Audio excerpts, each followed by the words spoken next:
आप उन पे लाठी बरसाते हो, आप उन पे पैलेट गन चलाते हो, बिहार में उन पे AK-47 चलाते हो, तो आप जवाबदेह नहीं हो जनता के प्रति?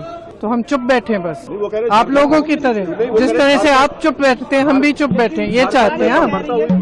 పార్లమెంట్లో కొనసాగుతున్న గందరగోళంపైన మీడియా ప్రతినిధులు ప్రశ్నించగా కాంగ్రెస్ నేత ప్రియాంక గాంధీ తీవ్ర స్థాయిలో ధ్వజమెత్తారు. విద్యార్థులపైన లాఠీ చార్జ్ చేస్తూ పెల్లెట్ గన్స్, AK-47లను ఉపయోగిస్తూ ఉంటే మీరు ప్రజలకు సమాధానం చెప్పరా? మీలాగే మేము మౌనంగా కూర్చోవాలా అంటూ విలేకరులను నేరుగా నిలదీశారు.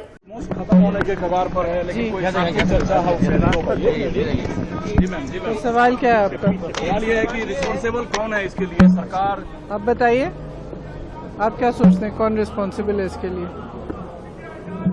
जब हजारों छात्र इकट्ठे होते हैं, उनकी एक मांग है, आप उन पे लाठी बरसाते हो, आप उन पे पैलेट गन चलाते हो, बिहार में उन पे AK-47 चलाते हो, तो आप जवाबदेह नहीं हो जनता के प्रति? तो हम चुप बैठे हैं बस, आप लोगों की तरह, जिस तरह से आप चुप बैठते हैं हम भी चुप बैठे हैं, ये चाहते हैं हम। మరోవైపు పార్లమెంట్ ప్రాంగణంలో అమిత్ షా జవాబ్దేనా హోగా అంటూ ప్రతిపక్ష నేతలు భారీ నిరసన చేపట్టారు. కాంగ్రెస్ అధ్యక్షుడు మల్లికార్జున్ ఖర్గే కేంద్ర ప్రభుత్వం ముందు 3 స్పష్టమైన డిమాండ్లను ఉంచారు.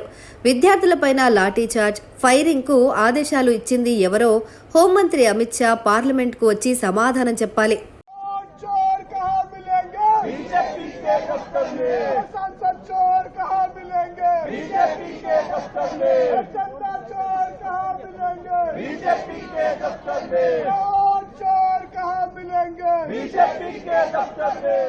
పోలీసుల దౌర్జన్యం వల్ల గాయపడిన పిల్లల బాధ్యత వహిస్తూ ప్రధాని నరేంద్ర మోదీ క్షమాపణ చెప్పాలి. అయోధ్య రామ మందిరంలో జరిగిన చందా చోరీ వివాదంపైన ప్రధాని మోదీ స్పందించాలి అంటూ ఖర్గే డిమాండ్ చేశారు.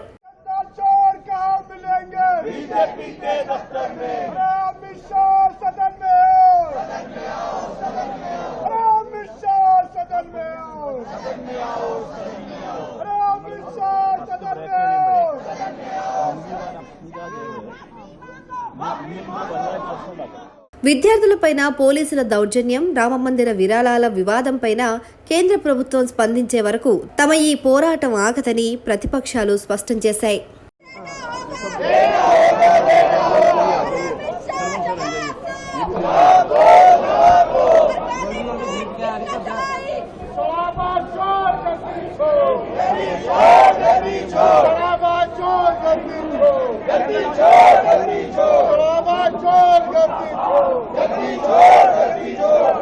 प्रभु राम का प्रचार कहा गया, बीजेपी के दफ्तर